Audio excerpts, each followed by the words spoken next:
Hi everyone.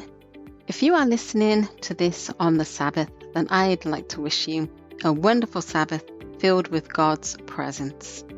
As I have mentioned in the last couple of reviews, True to the Word is continuing with our science thread for our program reviews. There are many great Christian science programs out there that teach us about the universe while giving our Creator the glory. It truly is a joy to watch them, to learn about God's creation and worship Him for His works and character. So please join me as I review the last few episodes of Beyond the Stars, a series of short but in-depth videos about the cosmos. The series is produced by WVBS, World Video Bible School, and written and presented by Branyon May. Branyon looks at the following: how the cosmos is filled with a vast amount of objects beyond the stars, the role of telescopes in cataloguing different objects, how the development of the telescope revealed comets, clouds of gases surrounding stars, bright nebulas and faint nebulas. Then he looks at spiral nebulas, what they are, and how they contribute to the knowledge of our vast cosmos. We also look at the number of galaxies in our cosmos, and he looks at what remains constant in the cosmos, independent of its size. He also looks at the Hubble system and how it's used for classifying galaxies, and that follows then into an in-depth lesson on the classification of galaxies and our role in the universe, which is very, very interesting. Episode 14 is about stars, and Branyon covers their diversity. Huge numbers are covered here. And the brightness and their colors, how the color of a star corresponds to its surface temperature in general, what stars are made of. He also mentions the classification of about 400,000 stars into a systematic framework, and he talks about some of the scientists that did that. So we get a bit of a background on them and how they worked quite hard to classify those stars.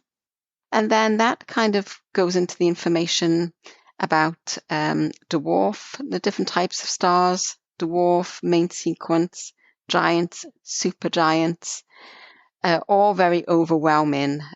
He gives additional information about some supergiant stars that is just mind-blowing. Really. The size and the properties of these stars is just incomprehensible.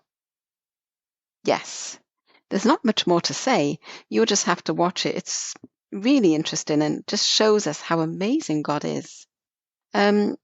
Branyon references 1 Corinthians 15:40, and that says, "There is one glory of the sun, another glory of the moon, and another glory of the stars.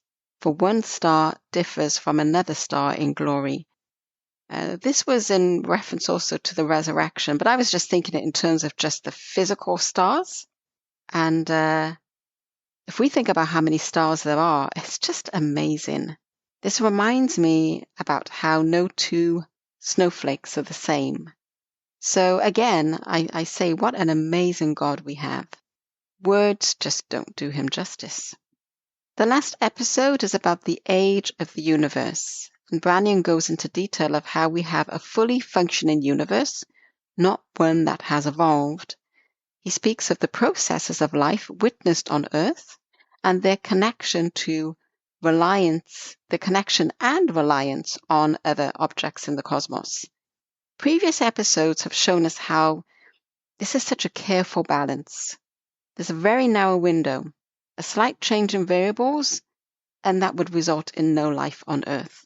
Branyon asks some really good questions. For example, how can we calculate the age of the universe?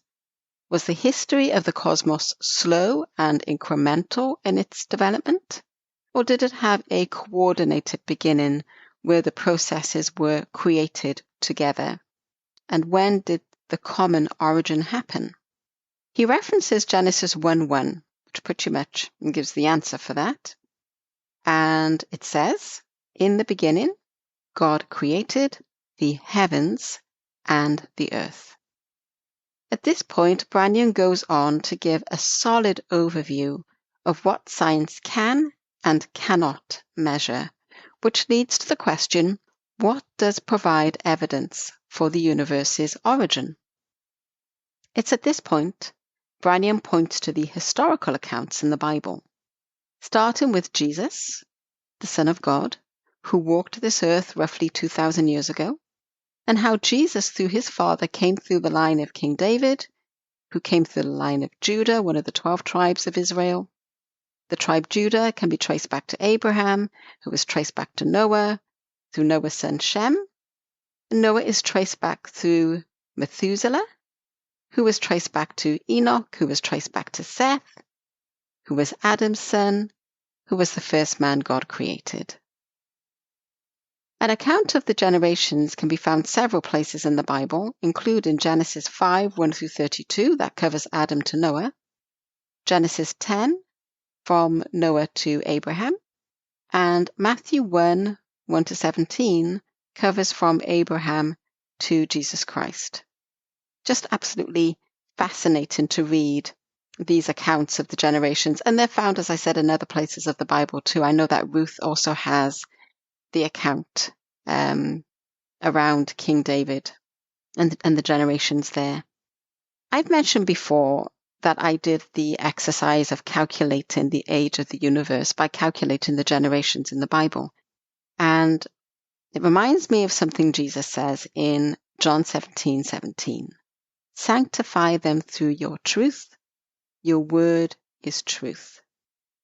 Branyon rounds off the episode with a verse from Genesis 1:27. So God created man in his own image. In the image of God, he created him. Male and female, he created them. I'd like to round off with Genesis 2:1-3. Thus the heavens and the earth and all the host of them were finished. And on the seventh day, God ended his work, which he had done, and he rested on the seventh day from all his work, which he had done. Then God blessed the seventh day and sanctified it, because in it he rested from all his work, which God had created and made. Amen. I watched Beyond the Stars via www.awesomescitv.com. Thank you for listening to this review. Until next time, peace be with you.